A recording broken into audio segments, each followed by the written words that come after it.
إن الحمد لله نحمده ونستعينه ونستغفره ونعوذ بالله من شرور أنفسنا وسيئات أعمالنا من يهده الله فلا مضل له ومن يضلل فلا هادي له أشهد أن لا إله إلا الله وحده لا شريك له وأشهد أن محمدا عبده ورسوله يا أيها الذين آمنوا اتقوا الله حق تقاته ولا تموتن إلا وأنتم مسلمون يا أيها الناس اتقوا ربكم الذي خلقكم من نفس واحدة وخلق منها زوجها وبث منهما رجالا كثيرا ونساء واتقوا الله الذي تساءلون به والأرحام إن الله كان عليكم رقيبا يا أيها الذين آمنوا اتقوا الله وقولوا قولا سديدا يصلح لكم أعمالكم ويغفر لكم ذنوبكم ومن يطع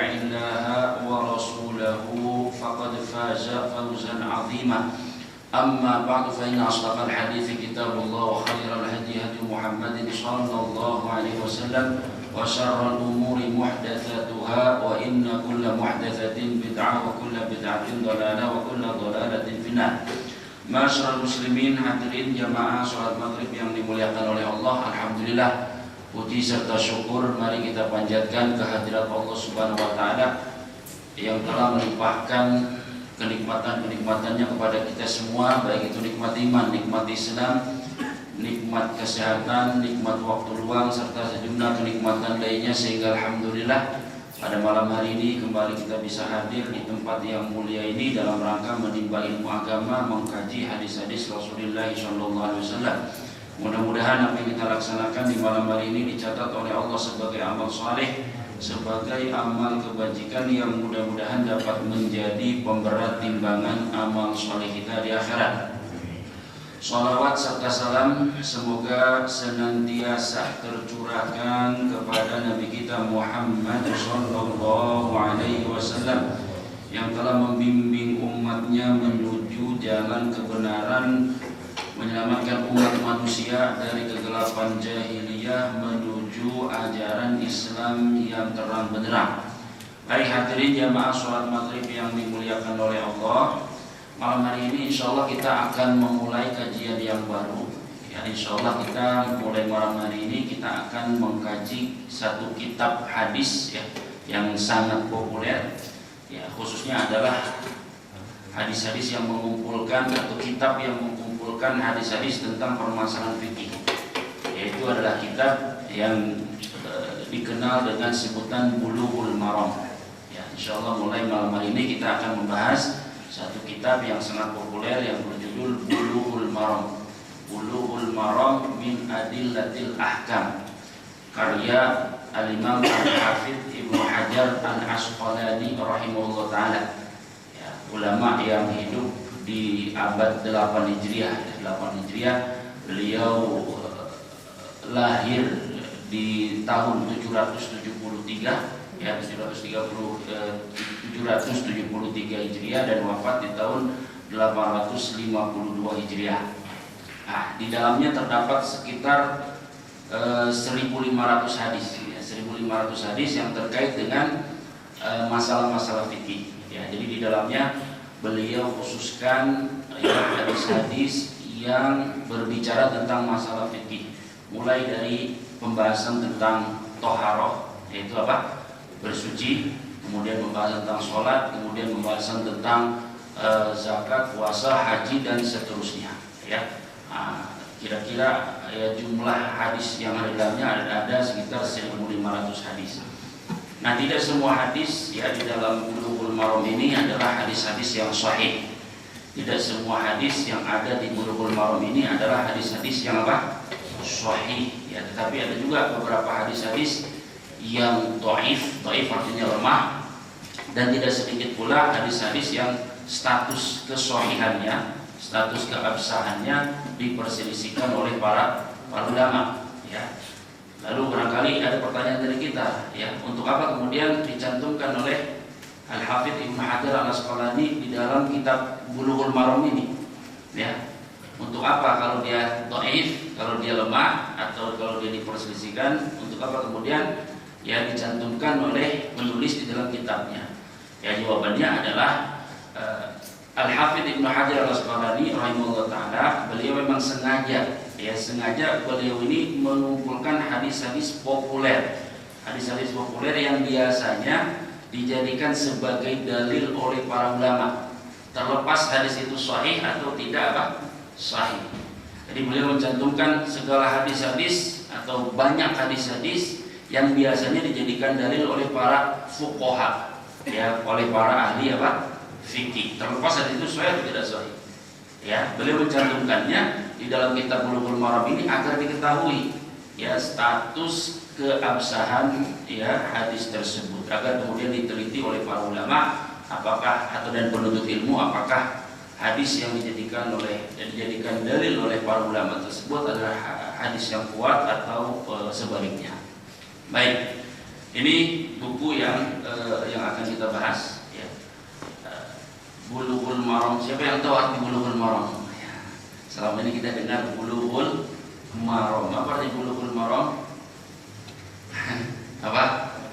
Ada yang tahu? Bulughul Maram.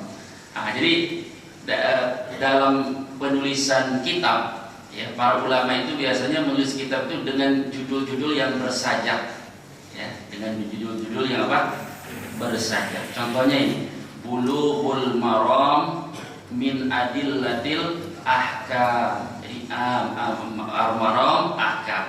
Ya, sama-sama diakhiri dengan huruf mim. Ya. Contohnya lagi Fathul Bari. Nah, karyanya Al-Hafidz Ibnu Hajar Al-Asqalani juga. Ya, beliau menulis buku ya yang isinya adalah penjelasan hadis-hadis dalam Sahih Bukhari. Judul bukunya adalah Fathul Bari. Ya, Fathul Bari. Ya, fi syarhi Sahihil Bukhari. Ya, jadi bersajak.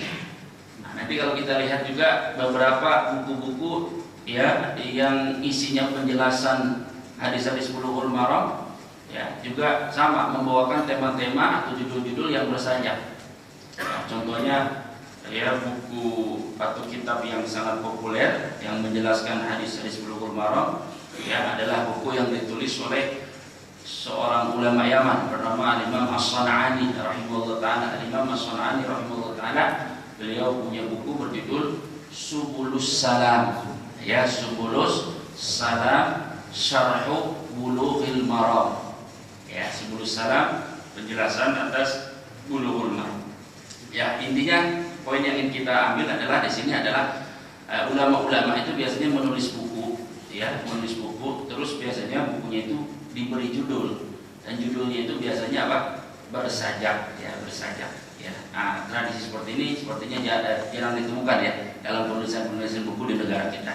Biasanya kalau di kita langsung judulnya, ya, judulnya yang menunjukkan isi dalam buku tersebut. Nah, kalau para ulama biasanya membuat buku itu dengan bentuk apa saja. Contohnya di Bulughul Maram. Bulughul Maram min adillatil ahkam. Ya, min adillatil ahkam. Adillati al-ahkam, dalil-dalil hukum. Bulughul Maram itu sendiri artinya bulugh dari kata balagha yablughu. Balagha yablughu artinya mencapai, ya, mencapai. Makanya ada istilah baligh. Istilah apa? Baligh. Baligh itu adalah orang yang sudah mencapai usia yang cukup untuk dikenakan beban syariat. Betul enggak? Baligh. Nah, bulugh itu mencapai. Al-maram, maram artinya tujuan. Bulughul Maram makna lagunya adalah mencapai tujuan, ya, mencapai tujuan. Min adillatil ahkam berupa kumpulan hadis-hadis hukum. Jadi Bulughul Maram itu isinya apa? Hadis-hadis hukum aja. Hukum apa? Hukum fikih. Ya. Beda nanti dengan Riyadhus Shalihin. Ya. Beda nanti dengan Riyadhus Shalihin. Riyadhus Shalihin karya Imam Nawawi. Ya, di dalamnya juga kumpulan hadis-hadis. Tapi hadis-hadis tentang apa? Hadis-hadis tentang adab, tentang akhlak, tentang amalan-amalan yang disunahkan, amalan-amalan ibadah yang dianjurkan dan lain sebagainya. Nah, itu Riyadhus Shalihin.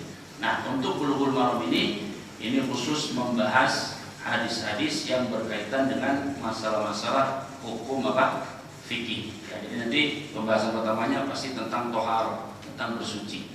Ya, khususnya nanti tentang air. Ya, terus nanti akan berlanjut kepada masalah sholat, zakat, puasa, haji dan seterusnya.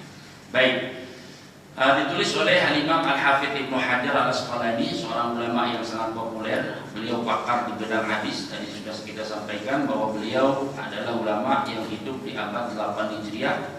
Ya, beliau lahir di Mesir. Ya, lahirnya di Mesir dan tinggalnya di Kairo. Walaupun nenek moyang beliau bukan orang Mesir. Ya, nenek moyang beliau adalah berasal dari Asqalani.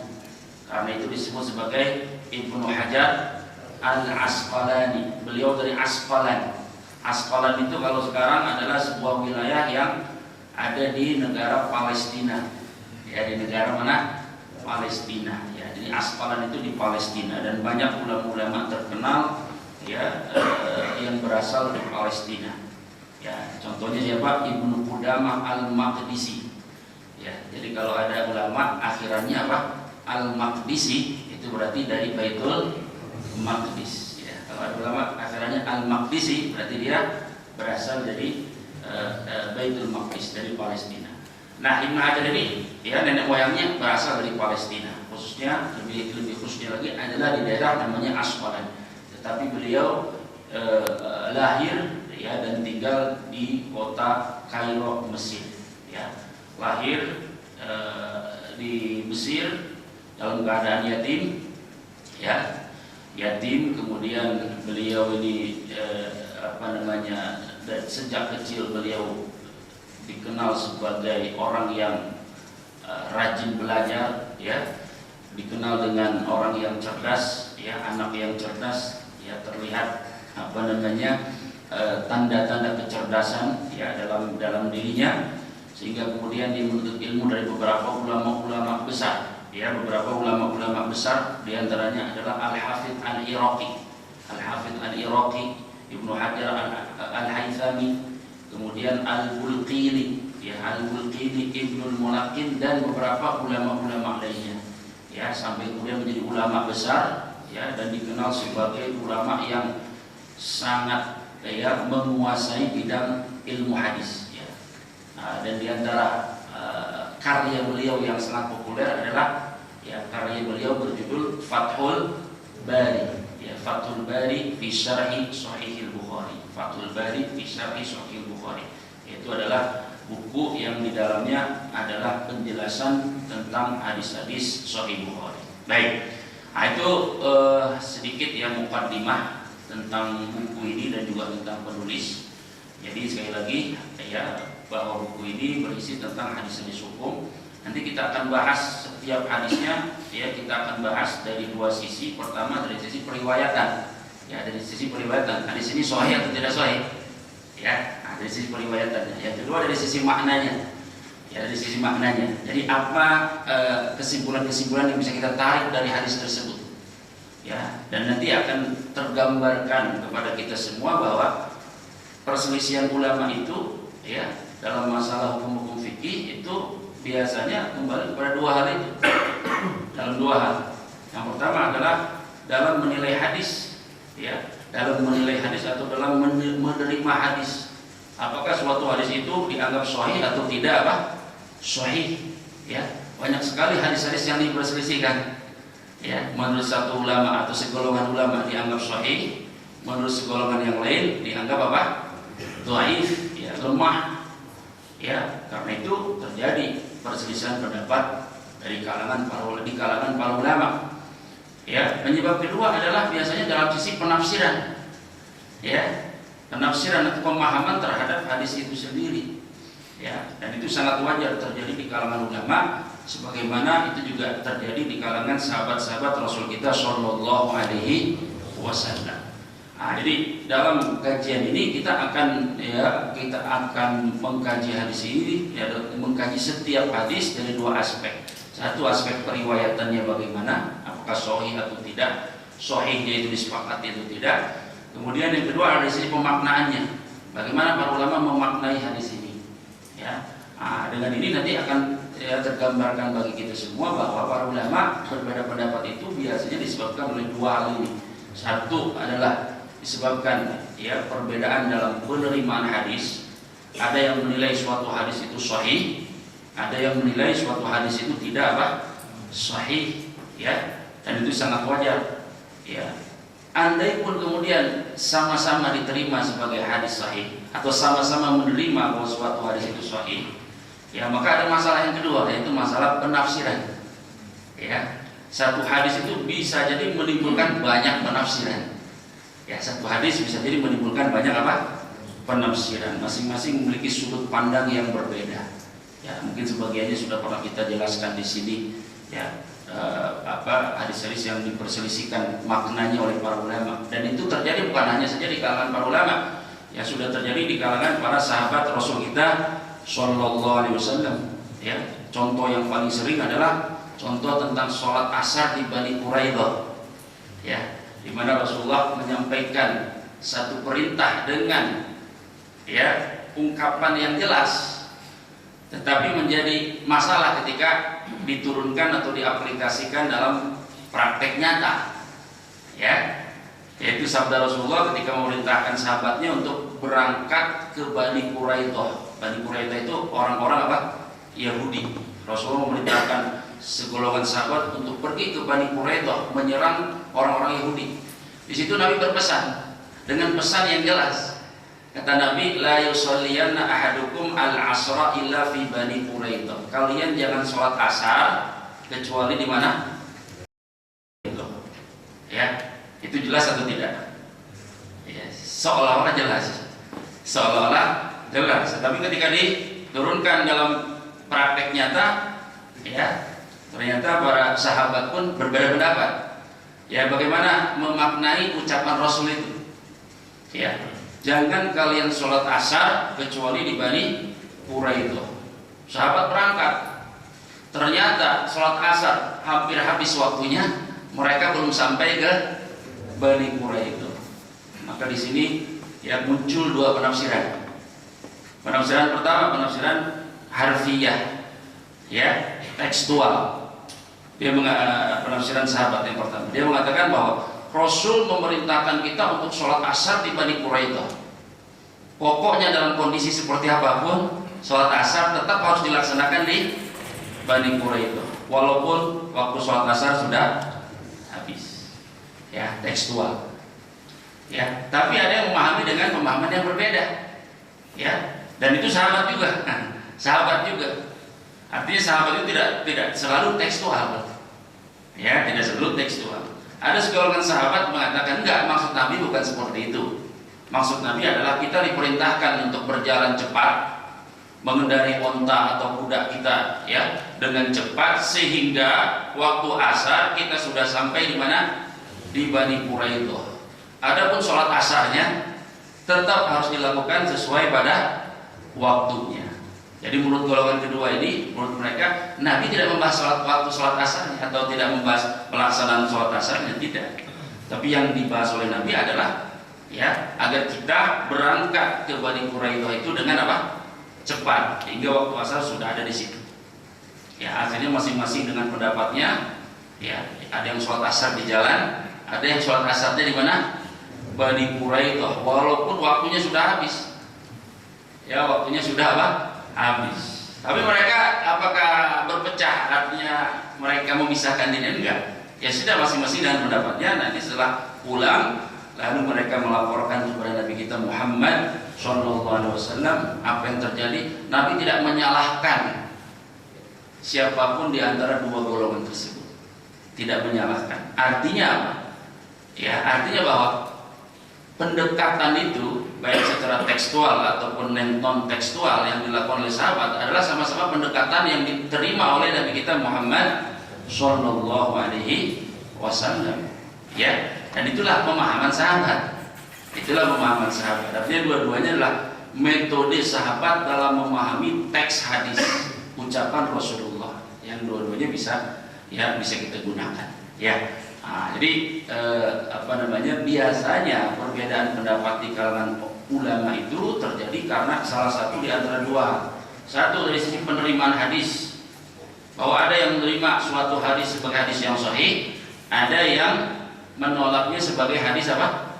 Sahih. Yang kedua dari sisi penafsiran, ya, andai pun sama-sama diterima sebagai hadis sahih, ya bisa jadi nanti masing-masing memiliki sudut pandang yang apa? Berbeda, sehingga melahirkan kesimpulan yang apa? Berbeda. Ya, baik. Nah, itu sebagai mukaddimah. Nanti yang ingin mengikuti pembacaan hadisnya bisa bawa kitabnya, ya, atau kalau tidak bawa kitabnya bawa PDF-nya, ya, lebih ringan PDF-nya. Insya Allah PDF-nya sudah ada, ya, yang berbahasa Indonesia sudah ada, ya, tinggal dicari aja nanti, kalau enggak saya share aja nanti, ada PDF-nya, Bulughul Maromnya, ya, Bulughul Maromnya ada, nanti bisa mengikuti. Baik, kita mulai dari hadis yang pertama, ya, hadis yang pertama. Hadis tentang status kesucian air laut. Ya, air apa? Laut. Kita tahu air laut itu kan punya rasa yang berbeda. Ya, air laut itu punya rasa yang apa? Berbeda dengan air biasanya. Air biasanya itu tawar. Kalau air laut ini apa? Asin. Ya. Maka para sahabat atau beberapa sahabat yang pernah melakukan safar dengan kapal laut, ya, dengan perahu, menanyakan hal itu kepada Rasulullah, ya, karena dalam benak mereka, ya, bahwa air ini berbeda dengan air biasanya. Yang biasanya itu tawar, ini ada rasanya asin. Apakah boleh digunakan untuk bersuci atau tidak? Sementara kalau tidak boleh, berarti kita harus pakai air yang kita bawa dari darat. Sementara air yang kita bawa dari darat itu terbatas. Kalau kita pakai juga untuk wudu, nanti habis untuk apa? Minum. Nah, baik, ini hadis yang akan berbicara tentang status kesucian air laut. Baik, kita bacakan hadisnya. An Abi Hurairah radhiyallahu anhu qala. Ya, dari Abu Hurairah radhiyallahu anhu qala, ia berkata, qala Rasulullah sallallahu alaihi wasallam, Rasulullah sallallahu alaihi wasallam bersabda, fil bahri, tentang bahar, yaitu tentang laut, tentang air laut. Rasulullah bersabda tentang air laut, ya. Artinya hadis ini diringkas oleh Ibnu Hajar, ya, diringkas oleh Ibnu Hajar. Ya, sebenarnya hadis ini agak sedikit panjang, yaitu segolongan sahabat yang pernah melakukan perjalanan melalui apa? Laut, bertanya kepada siapa?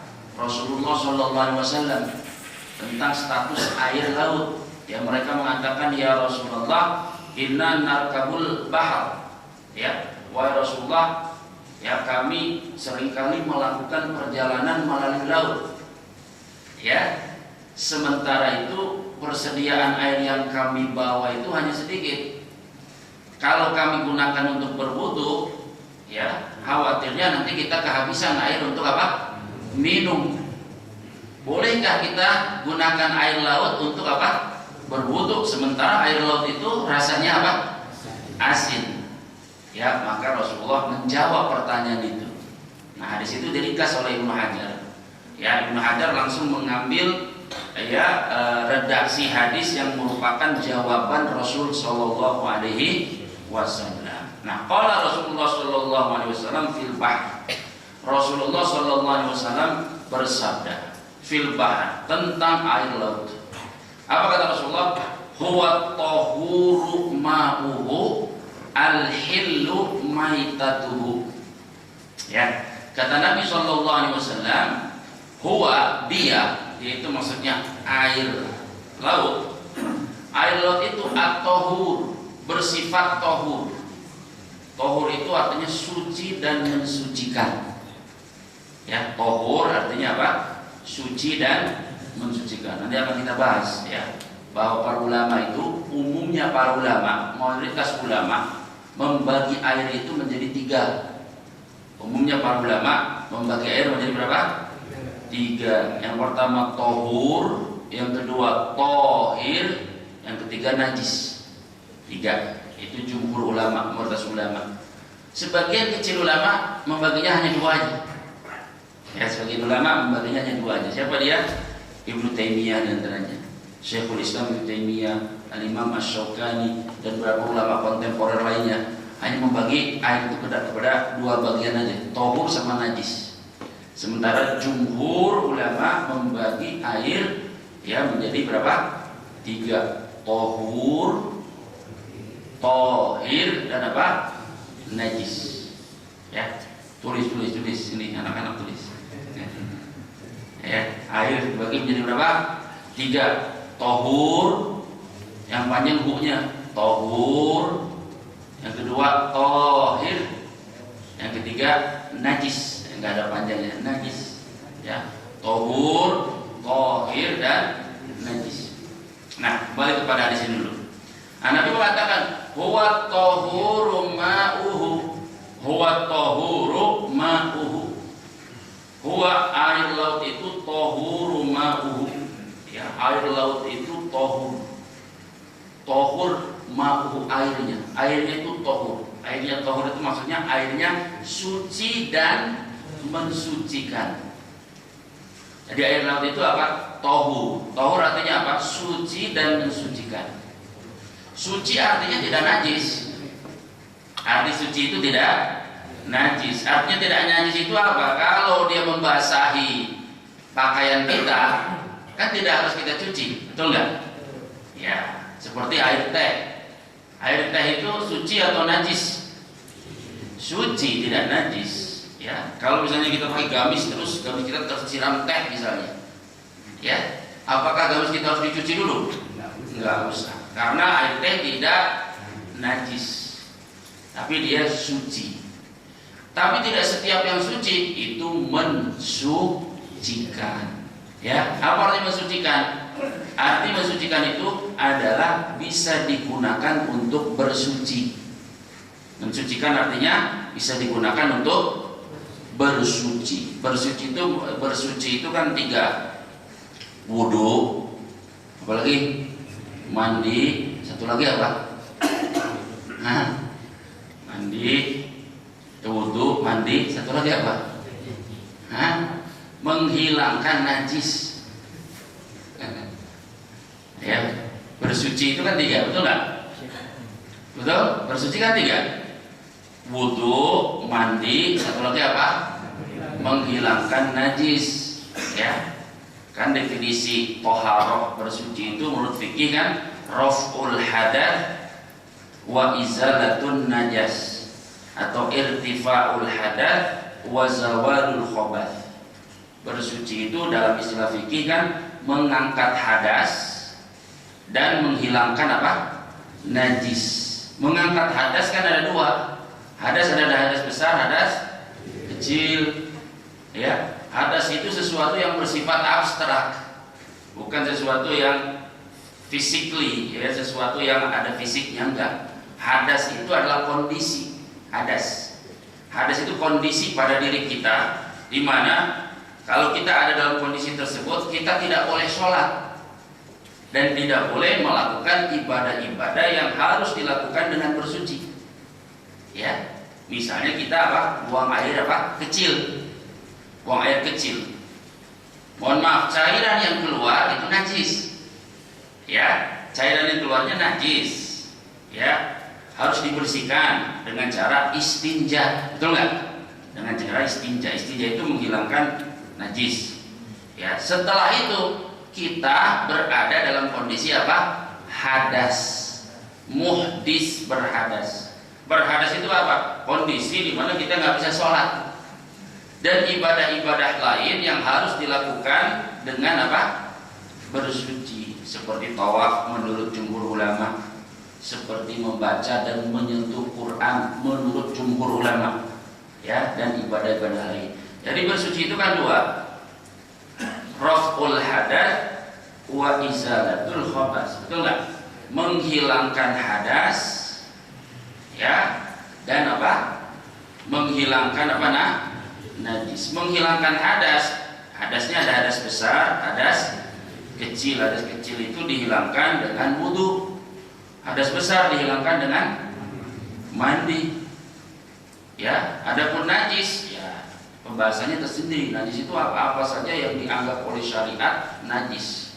Tidak setiap yang kotor itu najis kan? Tapi najis itu yang menentukan sesuatu itu najis atau tidak apa? Syariat melalui Al-Quran atau Sunnah Rasul kita Sallallahu Alaihi Wasallam. Nah, mensucikan itu artinya apa? Mensucikan itu artinya bisa digunakan untuk apa? Bersuci.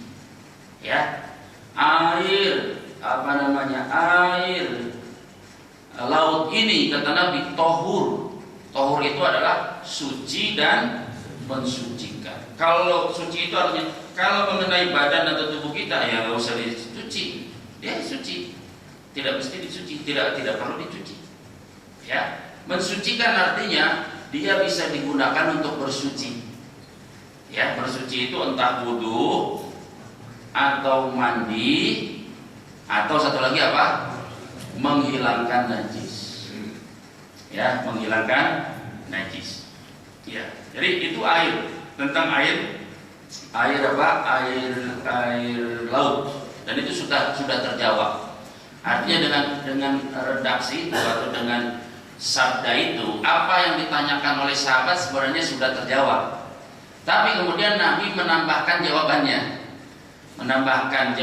Dengan menambahkan pembahasan tentang bangkainya. Bangkai yang ada di mana? Di lautan. Ya. Kemudian Nabi mengatakan, ya setelah itu Nabi mengatakan, al-hillu maitatuhu, al-hillu maitatuhu, ya. Dan air dan laut itu kata Nabi al-hillu itu halal. Apa halal? Maitatuhu. Laut itu halal bangkainya. Ya, laut itu halal apa? Bangkainya. Bangkainya di sini maksudnya adalah bangkai hewan-hewan yang berasal dari laut.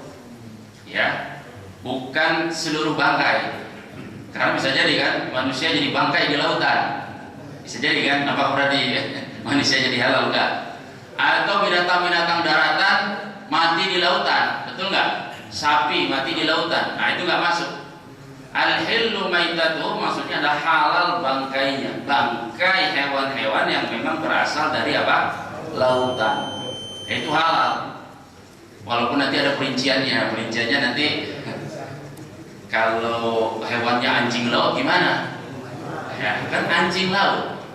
Nah, itu nanti pembahasannya dalam pembahasan tentang bab atimah, bab makanan. Baik, kita azan terlebih dahulu.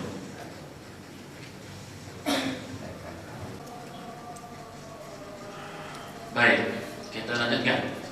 Ya, kata Nabi SAW setelah beliau membahas tentang status airnya, bahwa airnya itu suci dan mensucikan, lalu Nabi menambahkan jawabannya, ya. Artinya dengan jawaban yang sebelumnya sebenarnya pertanyaan tadi sudah terjawab, tapi kemudian Nabi menambahkan keterangan lain, ya, karena dikhawatirkan orang yang sedang mengalami perjalanan melalui laut, dikhawatirkan dia menjumpai mengalami suatu kasus di mana dia mendapati adanya bangkai hewan laut, ya, yang mereka dapatkan tergenang di atas air laut, kemudian mereka tidak mengetahui hukumnya apakah hewan tersebut halal atau apa? Haram. Maka dari itu Nabi menjelaskan, selain menjelaskan air, Nabi menambahkan penjelasannya juga tentang apa? Tentang status bangkai hewan apa? Laut. Kata Nabi, al-hillu maitatuhu. Ya, al-hillu dan halal. Halal apanya? Maitatuhu, bangkainya. Bangkai hewan laut itu apa? Halal. Ya. Jadi secara umum bangkai hewan laut itu halal secara umum. Walaupun nanti dalam perinciannya ada perbedaan pendapat di kalangan ulama. Ya. Kenapa berbeda pendapat? Apakah berarti menolak hadis ini? Ya, enggak. Ya. Karena boleh jadi ada hadis lain yang seolah-olah menolak hadis ini. Ya, misalnya Nabi mengatakan diharamkan bagi kita segala binatang yang memiliki cakar dan segala binatang yang memiliki apa? Taring. Nah, pertanyaannya sekarang, anjing laut ada taringnya nggak? Ada. Beberapa ikan ada giginya tajam nggak? Iya. Nah itu. Jadi suatu pendapat dianggap kuat Ya, dianggap kuat ketika dia bertopang pada hadis yang sahih, ya, yang tidak bertentangan dengan hadis lain. Ya, bukan sekedar dia berpegangan dengan hadis satu hadis saja, enggak. Tapi hadisnya satu sahih, disimpulkan dengan pendekatan yang benar, dan dia itu hadis itu selamat dari mu'aradhah, namanya pertentangan. Ya, bertentangan dari apa? Hadis lain yang selalu bertentangan dengannya. Kalau kita hanya pakai hadis ini aja, kan seolah-olah semua bangkai laut itu apa? Halal, betul nggak? Tapi kalau kita pakai hadis yang lain, misalnya setiap yang berhak taring itu haram, ya, maka kita akan katakan semua yang bertaring itu haram, baik itu hewan darat maupun hewan apa? Laut. Artinya dua hadis itu sama-sama memiliki keumuman, ya kan? Ya. Akhirnya apa? Mana yang perlu kita khususkan? Keumuman yang mana yang perlu dikhususkan? Nah itu, ya. Nah itu nanti ada pembahasannya dalam Kitabul At'imah, ya, pembahasan tentang apa? Makanan. Nah itu kita masih toharoh, jadi kita tohar dulu, ya. Nah, jadi al-hillu maitatuhu itu halal bangkai. Bangkai itu apa sih? Apa bangkai? Hah? Yang mati gimana? Iya, yang mati, ya, yang matinya bukan disembelih dengan sembelihan syar'i. Jadi harus sembelih, dimatinya harus disembelih, dan sembelihnya harus apa? Syar'i. Sembelihan syar'i itu gimana? Ayo, penyembelihan syar'i itu gimana? Satu, posisinya di leher, betul nggak? Di leher. Berarti kalau nyembelihnya nggak di leher, tidak syar'i, betul nggak? Dua, penyembelihnya harus muslim atau ahlul kitab. Walaupun ahlul kitab ini diperselisihkan, ya kan? Tapi dalam surah Al-Maidah kan dibolehkan. Ya, penyembelihnya itu muslim dan ahlul kitab. Tiga, dilihat dari alatnya. Alatnya haruslah alat yang tajam. Ya, pisau, kayu atau apapun yang penting tajam yang mengalirkan darah. Ya, bukan gigi dan bukan tulang. Ya, bukan gigi dan bukan apa? Tulang. Kemudian selanjutnya, apakah perlu baca bismillah atau tidak baca bismillah? Nah, kalau mazhab Syafi'i sunnah aja. Ya, kalau mazhab Hambali wajib, tapi kalau pun lupa nggak apa-apa. Ya. Nah, kalau memenuhi syarat itu maka itu sembelihan yang syar'i. Ya, sembelihan yang syar'i. Apapun yang tidak disembelih dengan syar'i maka disebut bangkai. Ya, bangkai. Ya, bangkai itu ada yang halal, ada yang haram. Bangkai yang halal apa? Bangkai laut. Karena hewan laut itu tidak perlu disembelih. Ya, hewan laut itu tidak perlu apa? Disembelih, betul nggak? Hewan laut nggak perlu disembelih. Ya, makanya sebagian apa eksportir ikan dalam kemasan, kebanyakan beberapanya kan bukan orang apa? Bukan orang muslim, ya kan? Disebutkan di situ telah disembelih dengan sembelihan apa? Syar'i. Padahal ikan tidak perlu apa? Disembelih. Bangkainya pun apa? Halal, ya, bangkainya pun halal. Baik. Hadis ini kata Imam Ibnu Hajar Al-Asqalani rahimahullah taala akhrajahul arba'ah, ya. Dikeluarkan oleh arba'ah. Dikeluarkan itu dicantumkan dalam buku. Misalnya Sahih Bukhari. Oleh arba'ah, oleh 4 orang. Ini istilah yang digunakan oleh Imam Ibnu Hajar. Arba'ah itu maksudnya Abu Dawud, Imam Tirmidzi, Imam Nasai, Imam Ibnu Majah. Ya, Imam Abu Dawud, Imam Tirmidzi, Nasai dan Ibnu Majah. Hadis ini dikeluarkan oleh 4 orang. Wa Ibnu Abi Syaibah, dan juga dikeluarkan oleh Ibnu Abi Syaibah dalam bukunya, dikeluarkan dalam bukunya. Wal lafdzu lahu, dan redaksi ini adalah merupakan redaksi Ibnu Abi Syaibah. Apa sih maksudnya? Redaksi ini milik Ibnu Abi Syaibah. Maksudnya apa? Maksudnya adalah hadis ini itu diriwayatkan dengan redaksi-redaksi yang berbeda. Ya, biasanya ada penambahan, ada pengurangan. Nah itu, redaksi-redaksi itu ada penambahan, ada pengurangan. Maka dari itu alur hadis itu detail.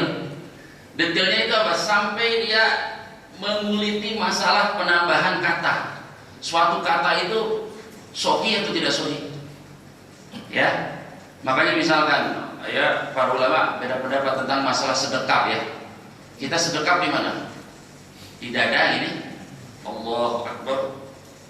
Ini atau di pusat atau di bawah pusat. Atau nggak usah sedekap sekalian. Benar nggak? Nggak usah sedekap sekalian. Maliki nggak usah sedekap sekalian. Ya, Hambali di bawah pusat. Hambali di bawah pusat. Ya kan? Syafi'i antara dada dan pusat. Ya. Nah, ulama kontemporer Asy Albani dia di dada. Seperti ini. Bahkan ada yang prakteknya menurut saya salah, di atas dada dia salah mengartikan, mungkin dia anggap dada itu di sini, di atas dada di sini. Jadi ketinggian. Padahal di atas dada itu menempel di dada. Kenapa para ulama itu beda pendapat? Karena masalah tambahan. Tambahan apa? Periwayatan hadis. Itu bahwa Nabi mengatakan bahwa seorang sahabat mengatakan, kami diperintahkan untuk meletakkan tangan kanan di atas tangan kiri. Dah sampai redaksi itu, ya, sampai redaksi itu disepakati itu sahih. Tapi di antara perawi ada yang mengatakan di atas dada, di atas dada. Nah, tambahan redaksi itu tidak disepakati sebagai tambahan yang apa? Tambahan yang sahih. Bagi yang mensahihkan mengistilahkannya dengan ziyadatul thiqah, tambahan dari perawi yang terpercaya. Bagi yang menolaknya menganggap itu syad, keganjilan, keanehan. Karena banyak perawi tidak menambahkan, ini satu perawi sendiri dia apa? Nambahin. Sama kasusnya dengan apa ini? Iya, tangan. Telunjuk nih gerak-gerak. Tapi kedinginan. Nah, kalau usah kita seperti itu kedinginan atau nggak kedinginan. Kalau kita bahas ilmu, kita bicaranya sudut pandang ilmuwan, ya nggak? Nggak usah kita rendahkan, itu kedinginan itu nggak usah. Kalau kita tahu ilmunya kita akan tahu. Jadi ilmu itu harusnya membuat kita matang, dewasa. Nggak usah berantem, betul nggak? Dan nggak usah merendahkan. Kenapa ada tambahan ini? Karena itu ada tambahan redaksi dari seorang perawi. Lalu para ahli hadis itu berbeda pendapat. Tambahan ini kita terima nggak? Soalnya apa? Soalnya banyak perawi tidak menambahkan redaksi itu. Banyak perawi hanya mengatakan Rasulullah itu memberi isyarat dengan telunjuknya. Dah, sampai situ disepakati. Dia memberi isyarat dengan apa? Telunjuknya. Lalu ada seorang perawi namanya Zaidah bin Qudamah. Zaidah bin Qudamah mengatakan wa yuharrikuha. Dia menambahkan redaksi wa yuharrikuha, dan Rasul menggerak-gerakannya. Dan Rasul apa? Menggerak-gerakannya. Kalau dilihat dari perawi ini, dia orangnya jujur. Tapi masalahnya menyelisihi perawi lain yang kualitas ketelitian hafalannya lebih kuat dan jumlahnya lebih banyak. Yang menerima tambahan ini dia mengatakan, oh ini ziyadatul thiqah, ini tambahan informasi dari orang terpercaya. Tambahan informasi, masa kita nggak terima? Nah, namanya ziyadatul thiqah. Yang mengatakan, oh kita tolak ini. Kenapa kita tolak? Karena syad itu artinya ganjil, ya, janggal. Janggal kenapa? Kok dia doang yang nambahin, sementara perawi lain tidak apa? Menambahkan. Sementara kan hadis itu biasanya disampaikan di majelis. Lalu para murid itu kan menulis tuh, ya. Biasa murid itu kan mungkin ada yang ngantuk gitu ya, ada yang ngantuk, dikit-dikit ke kamar mandi gitu. Jadi dia nggak lengkap ya, salah dengar, atau dia dengar dari yang lain misalnya. Jadi dia nambah-nambahin. Bisa jadi seperti itu. Tapi bisa jadi memang dia dapat informasi tambahan, bisa jadi juga. Semuanya kemungkinan. Ya, makanya kita kan bisa tahu ini kenapa sih orang seperti ini, kenapa sih orang seperti ini. Ya masing-masing bukan berdasarkan hawa nafsu, enggak, tetapi berdasarkan penelitiannya. Dia sampainya di sini, dia sampainya di sini. Nah, hadis ini redaksinya macam-macam. Lalu Ibnu Hajar mengatakan wal lafdhu lahu. Ini lafadznya Ibnu Abi Syaibah.